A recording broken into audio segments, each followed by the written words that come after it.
Vega 7 was a quiet colony. It had green fields, tall crystal trees, and blue skies like Earth. The people who lived there were peaceful farmers, engineers, and scientists. No army, no weapons. Just families building a new life among the stars.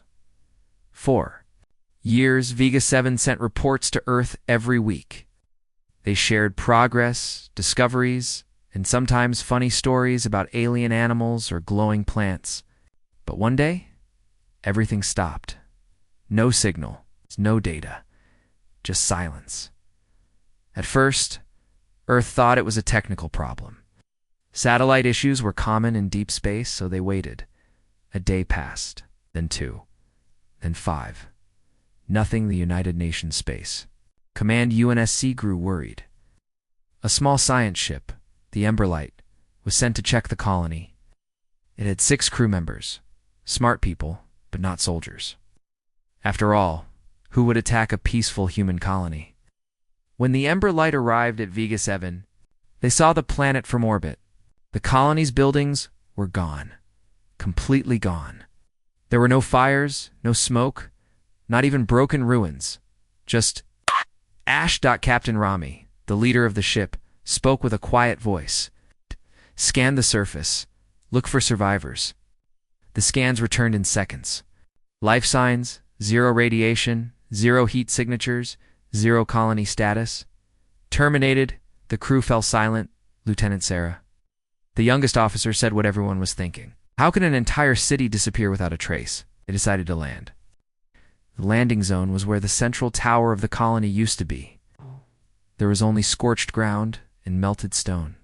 Some parts looked like they had been burned by high-energy plasma, the kind used in starship engines. As they walked, the silence felt loud. No wind, no animals. No machines. And then they found it. A wall blackened by heat, with one word burned. Deep into it message. Sarah stepped back, chills on her skin. A message? For who? No one answered. They continued searching. Beneath the ash they found skeletons. Some were fused into the walls, as if they had been hit by something so hot it turned them to glass in seconds. Rami recorded everything. This wasn't a natural disaster. This was an execution. The team recovered 1 data drive, buried under rubble. Back on the ship, they cleaned and opened it. Most files were damaged, but one short audio log had survived. It began with static, then a man's voice, weak and afraid. If you hear this, run. They are not pirates. They don't want money. They don't talk. They don't even look at us. They are screaming, explosions, a deep, buzzing sound, like 1,000 insects. Then silence. The log ended. Sarah whispered, "Who were they?" Rami replied, "Something worse than anything we've ever known." The ship left Vega 7 in a hurry. The crew didn't sleep during the return flight.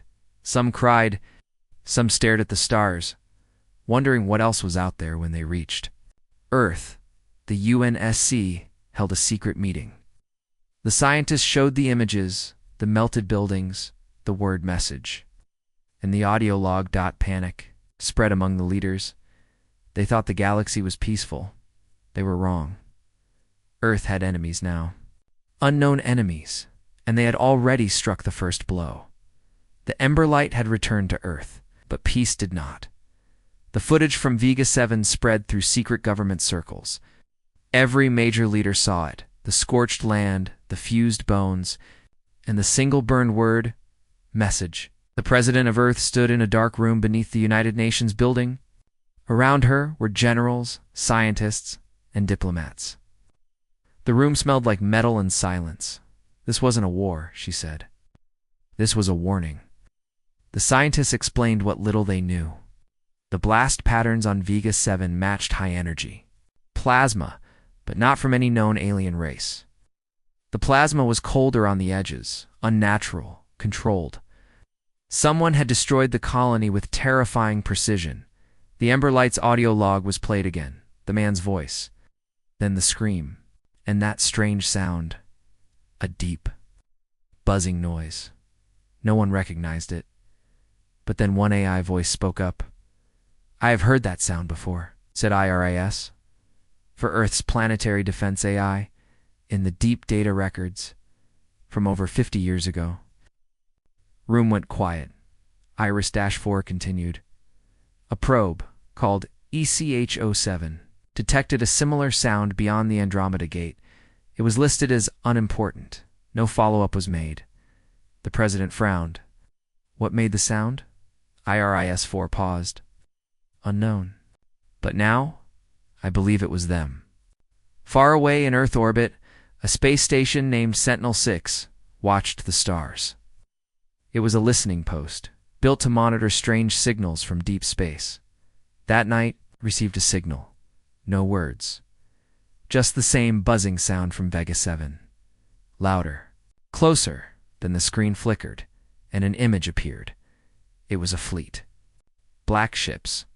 Hundreds of them. No engines. No lights. No heat. Just floating, silently, like predators waiting to strike. Then the screen went dark. Sentinel-6 stopped responding. Earth's leaders had. No more time to wait. A hidden war protocol was activated, Project Umbra. It was a global defense system meant for one thing: responding to an unknown, its unstoppable threat. Earth's top scientists, soldiers, and AI minds were pulled in. One AI, known as IRON-9, was released from cold storage. It was Earth's most powerful war mind, designed only for total war. It had been locked away after the Titan conflict for being too aggressive. IR-9's first words after activation were, "Threat identified. Humanity must answer with extinction-level force." The president shivered at the cold voice. "Not yet," she said. "We don't even know who they are." IRON-9's reply was short. Knowing is a weakness. Preparing is survival. Back in deep space, a new stealth ship was sent. Its mission: find the enemy fleet, track their location, return with information. The ship's name was Ghost Runner. It cloaked itself and slipped through the stars. For 4 days, Earth heard nothing. Then a single image was transmitted. The crew had found the fleet, a massive swarm of living black ships orbiting a dead star. But the ships weren't sleeping.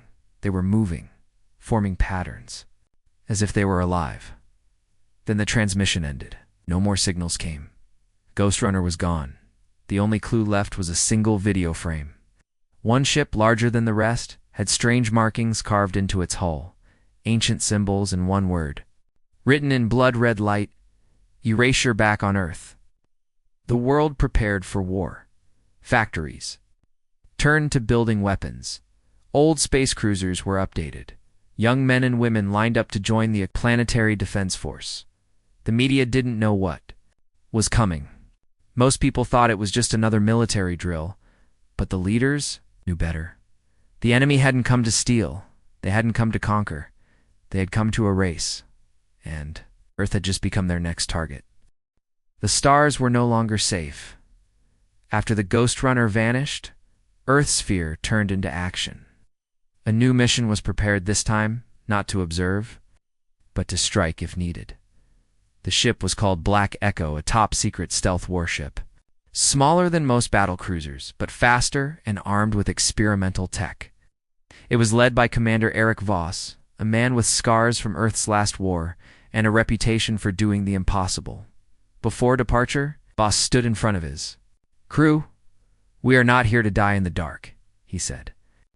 "We are here to find what killed our people, mark it for destruction." His words were cold, honest. His crew nodded. They knew what they were getting into. No one expected to return. Black Echo slipped through space using a silent engine. No light, no heat trail. Its outer hull changed color, blending with the stars. It hunted like a ghost. For 6 days, they followed weak signals near the Vega sector. Every trail ended the same: silence. But on the 7th day, the sensors picked up something strange. Gravitational waves rippling through empty space. "Something's moving," said Nav Officer Trin. "But there's no ship on radar." Then, suddenly a shadow appeared, just for a second. Then it vanished. "Was that a glitch?" someone asked. "No," said Commander Voss, staring at the screen. "That was them." They followed the trail to a dead system. No sun, no life. Only broken planets drifting in darkness in the middle of it. They found the fleet. Thousands of black ships, floating around a shattered planet. No lights, no engines, just waiting, like insects asleep in a hive. Voss whispered, "How do they? Fly without power?" No one could answer. Then the science officer gasped. "Sir, they're growing." On the edge of the fleet, a new ship was forming. It grew like a plant, its hull twisting and pulsing like skin. The ships were alive, and worse, they were multiplying. Voss gave the order. "Record everything. Prepare to transmit." Suddenly, the ship's lights flickered. The AI voice spoke, confused. "System interference detected." The screens filled with static. A low hum began in the walls. It wasn't mechanical, it was like a whisper. Faint. "Alien, do you hear that?" Trin said, covering her ears. The ship shuddered. "Something's scanning us." Commander Voss shouted, "Send the data to Earth." Now, but it was too late. From the fleet, one massive ship opened its eye. A beam of red light stretched across space and locked onto a black echo. Then came the buzzing sound, just like in the Vega 7 audio log. The crew screamed as systems failed. Lights died. Gravity vanished. The ship began to shake. In his final act, Voss pulled a manual trigger, a last resort data beacon. It shot out into space, coated with everything they'd seen. Then the feed went black. Back on Earth. The data pod reached Lunar Command 2 days later. It contained one blurry image of the enemies. Flagship, a living fortress with claws, teeth, and hundreds of glowing red eyes. But it also carried a new discovery, part of a pattern. The ships moved in strange. That's not random. A scientist noticed the path formed a spiral, a map. The center of the spiral? Earth Project Umbra now moved at full speed.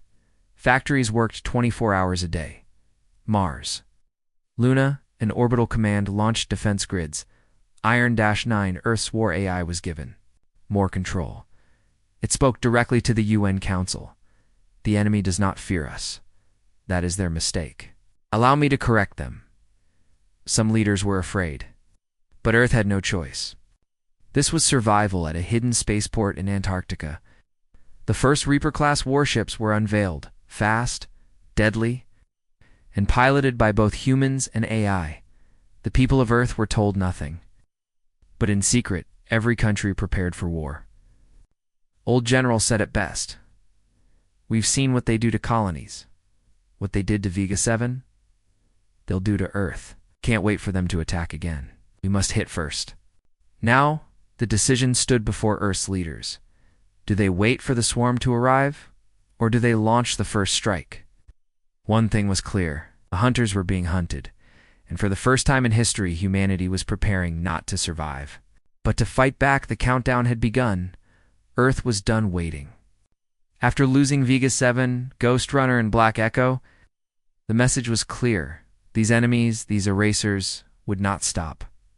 They would come. They would destroy. So Earth decided to strike first the target, the edge of the swarm. A group of 5 enemy ships growing near a dead moon in Sector D14. The mission name, Operation Ember Storm. General Alina Ross stood inside Orbital Command, her hands behind her back, eyes fixed on the large screen showing the enemy position.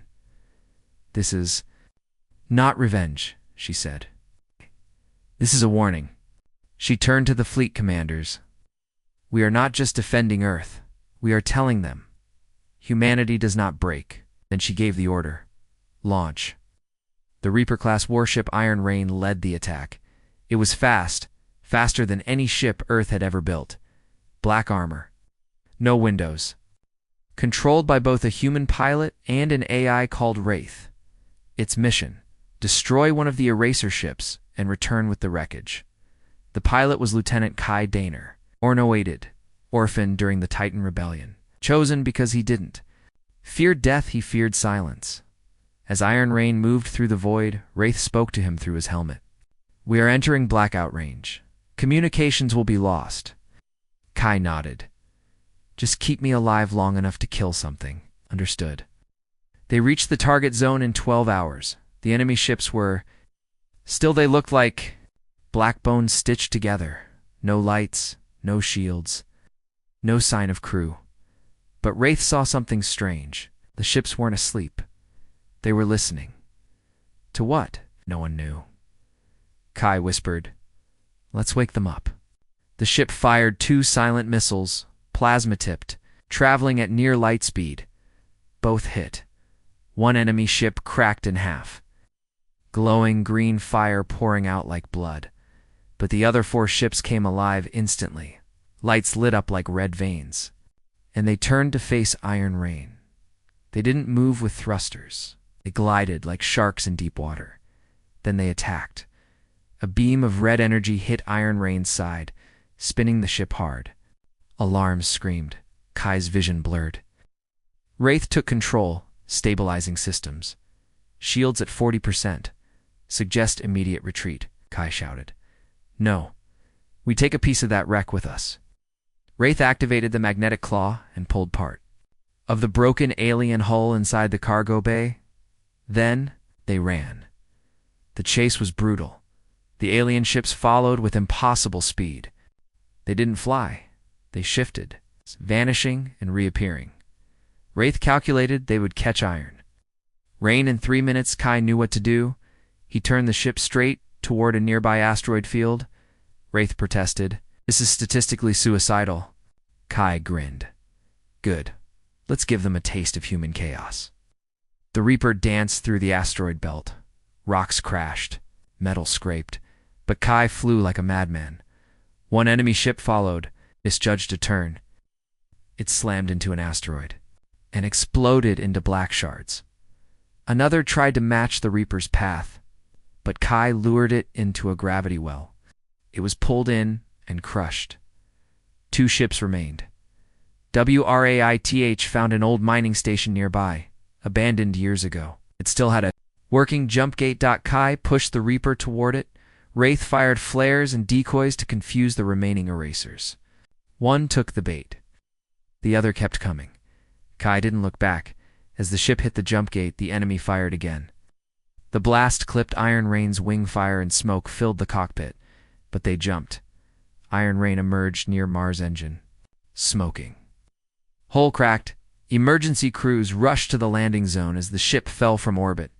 Kai was pulled from the cockpit, coughing, bleeding, but alive, and behind him, inside the cargo bay, was a piece of an alien ship.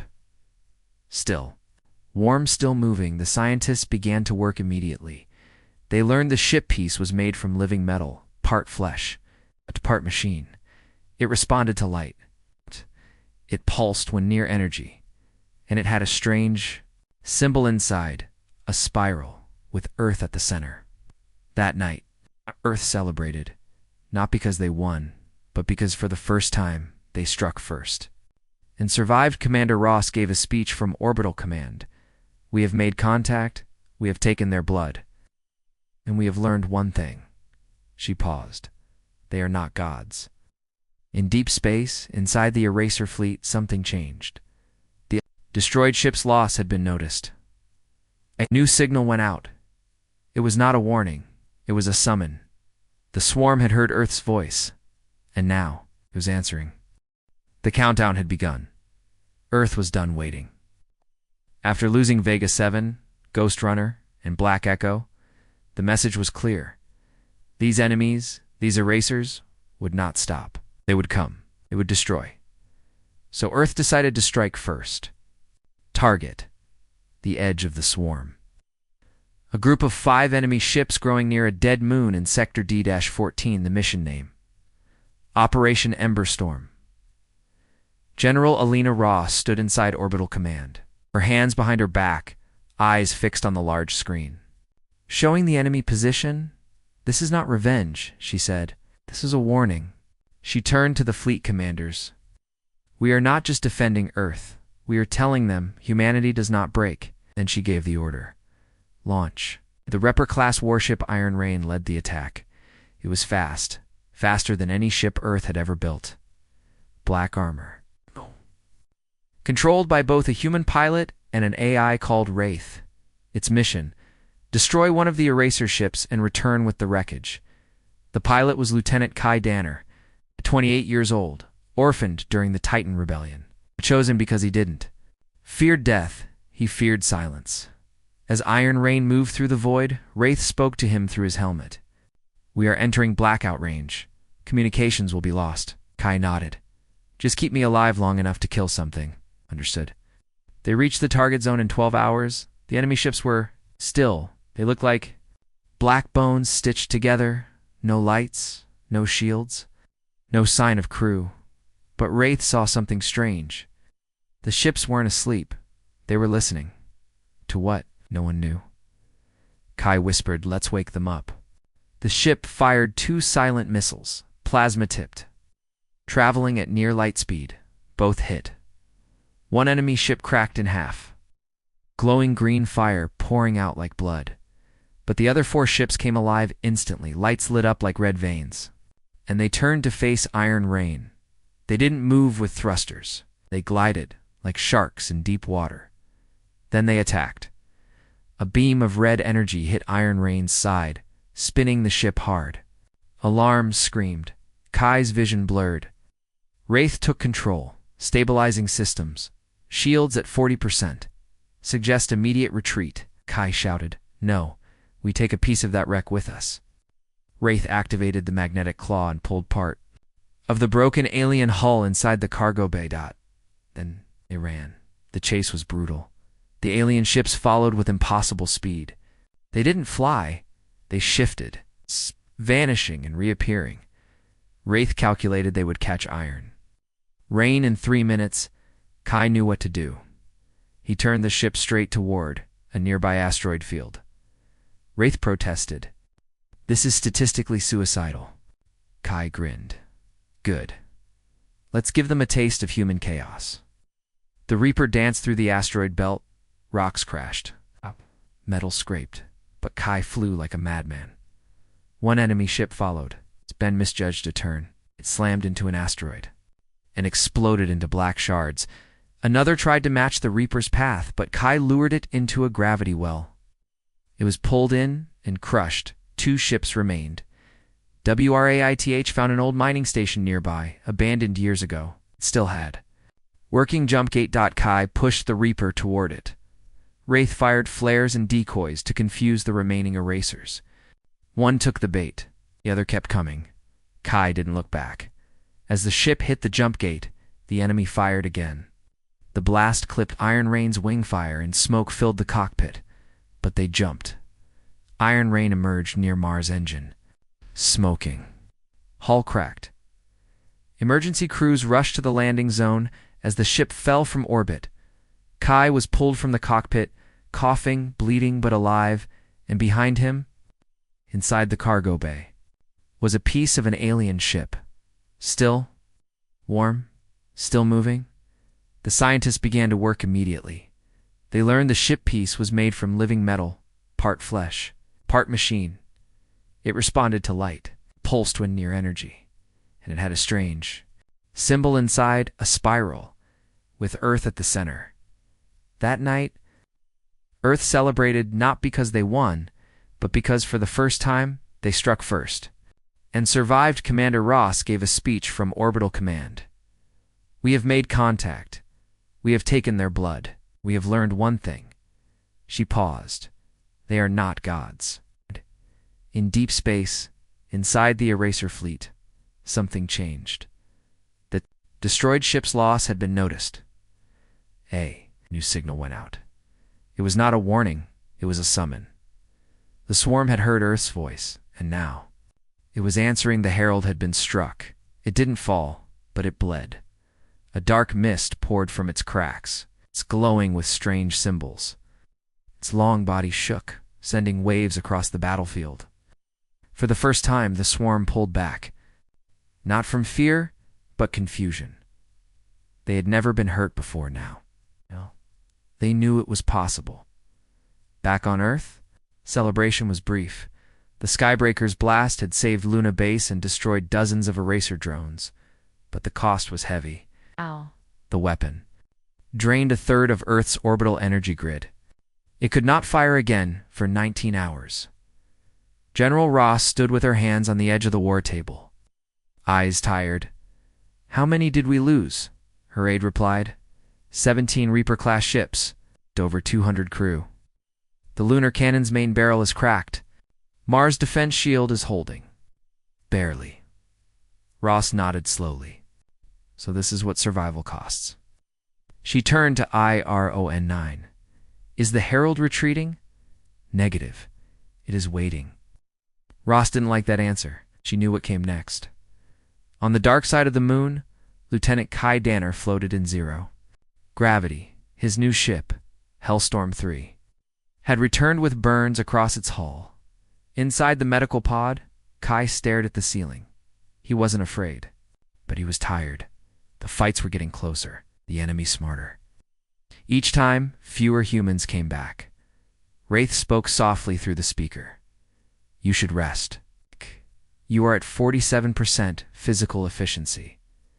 Kai chuckled. "We don't win wars at 100%. We win them when we have no choice." Across Earth, people prepared for the next wave in India. Old railguns from the asteroid defense program were rebuilt. In Brazil, children were trained to guide drones from underground shelters. In Africa, solar towers were turned into massive EMP launchers. No one asked why anymore. They just worked. Meanwhile, deep beneath Lunar Command, scientists unlocked something terrifying. The alien wreckage retrieved by Iron Rain had changed again. The living. Metal was no longer passive.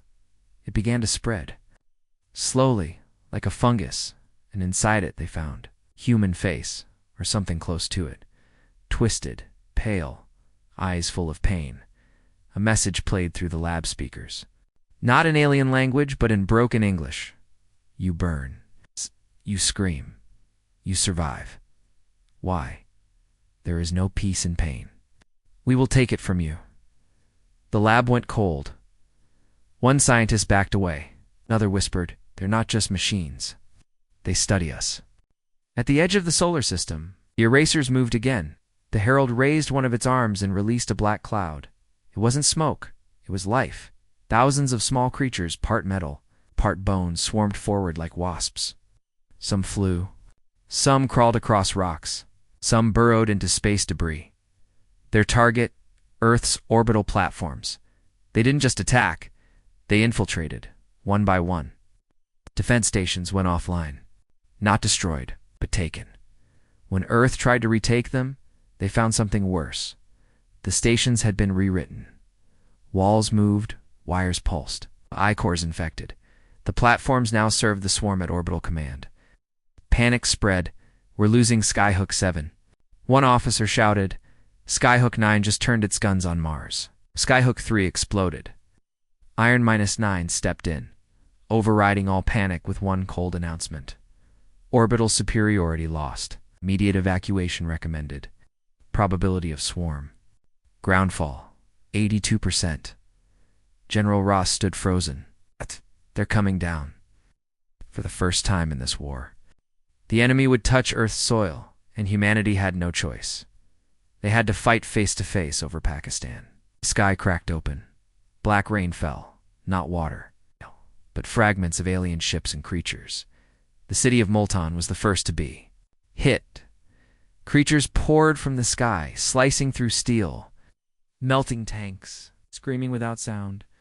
But the ground forces were ready. Echo Battalion, Earth's elite mech unit, stood like giants between skyscrapers, pellets in massive steel. Suits fired railguns and plasma cannons. Captain Raza, leading Echo 4, shouted, "Hold the line." Push them back. His mech crushed two creatures underfoot. They kept coming. One leaped onto his cockpit, clawing at the glass before it could break through. A missile from another mech hit it, blasting it to ash. Multan burned, but it did not fall. In the Atlantic, underwater alien drones began attacking submarine cables, trying to silence Earth's internet. In the Arctic, a skyhook crashed and melted the ice. Releasing old radiation from forgotten wars, the planet screamed, but it did not break. Back at orbital command, General Ross watched the chaos unfold. Then a message arrived. From Mars, We have completed Project Redemption. She blinked already. Yes, General. The AI prototype is ready. It's asking for orders. Ross nodded once. How? Bring it online. IRO and 9 turned to her. You're activating him? She looked back. Yes. Deep inside a bunker, a door opened. Inside stood Project Redemption, a tall humanoid machine, powered by human brain tissue, AI logic. In rage, its eyes glowed blue. It whispered, "My name is Ashen One. I was born to kill gods." Deep under the Martian surface, the metal floor shook with every step of the machine. Project Redemption, now known as Ashen One, walked slowly through the blast doors of the research facility. It was nearly 3 meters tall, covered in black armor that shifted like liquid. Its eyes were not just glowing, they were watching. Inside its mind were 3 things: a human brain, once belonging to a soldier who died on Vega 7, an AI core built for battlefield analysis, and rage. Deep, silent, cold rage. Scientists stood frozen as the machine stepped forward. One whispered, "Do you understand your mission?" Ashen One turned his head. Yes, kill the Herald. On Earth, General Ross prepared for the final phase. The swarm was now inside the planet's atmosphere. 3 continents had been hit. Major cities were under siege. The lunar cannon was offline. Ours had gone dark. But there was still one hope. Ashen One. She looked at the screen. Can he do it alone? Iron 9 responded. No, he needs a way. And Ross nodded. Then we give him one. In orbit, Lieutenant Kai Danner stood inside Hellstorm 3, freshly repaired. His left arm was bandaged. He hadn't slept in 30 hours. Wraith said calmly, "Mission brief. Escort Ashen One to the Herald's core. Protect the drop zone." Kai smirked, if possible. Kai smirked. "We're going to the heart of the beast." Affirmative. And let's go bleed a god. The plan was insane. The Herald had stopped moving, still orbiting Earth, guarding the main swarm like a king to reach it. Ashen One needed to be launched inside a solid titanium spear, a godkiller drop pod, straight. Into the center of the Herald's chest, the weapon was untested. The risks. Extreme. But Earth had no better option. Over the Pacific Ocean. A massive orbital cannon rose from the water. A secret final defense system built decades ago. Ashen One stood inside the drop pod, silent, calm. Just before launch, a message came. Through a woman's voice. It was General Ross. Ashen One. This is not about vengeance. This is about survival. You are not just machine. You are our last soldier. Make it count. Ashen One replied softly. I remember dying once. This time. I will take someone with me. Then the cannon fired. The pod screamed through the sky like a meteor, like burning red. Shaking the air itself, enemy ships noticed and swarmed. But Hellstorm 3 was already waiting. Kai flew through them like a knife through cloth, dodging blasts, spinning. Between black drones, 3 enemy ships locked onto the pod. Not today, Kai growled. He fired twin missiles, blowing 2 apart. The last one nearly hit the pod until Kai rammed it head-on. Ejecting at the last second, his ship exploded in flame. Ashen One's pod kept going. Inside the Herald, it was not steel or bone. It was something worse. Living walls, veins made of cables, eyes in the dark. Watching the pod slammed through, cracking the Herald's armor. And Ashen One stepped out. The beast screamed. A silent pulse across the sky. Everything inside it attacked at once. Dozens of creatures charged down biometal corridors. Ashen, I met them with fire. Twin energy blades snapped out from his arms. His first swing cut through 3 creatures in one motion. His second blocked, plasma bolt, and sent it back. He moved like a ghost. No wasted motion. No fear.